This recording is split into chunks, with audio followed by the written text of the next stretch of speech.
High বন্ধুরা, তোমরা কেমন আছো? Welcome to my channel. Good morning সবাইকে।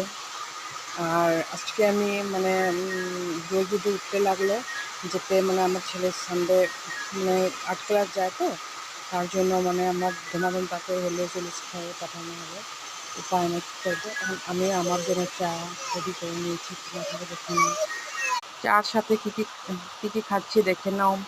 চিড়া ভাজা, লাড্ডু, মা পড়ে যাবে তো। বিস্কিট মাম্মাম তো নিয়ে নিচ্ছে আমার থেকে, তাকেও দিয়েছি, দেখে নাও তোমরা সবাই।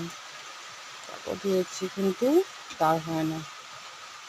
লাড্ডু খেতে কি ভালোবাসে মাম্মাম, দুটাই নিয়ে নিল, দেখে নাও। মাম্মাম তো এরকম নেই। সবাই ভালো থাকো। আর একটা কথা, সবাই দেখুন বৃষ্টি, দেখে নাও জলে জল, দেখেছ।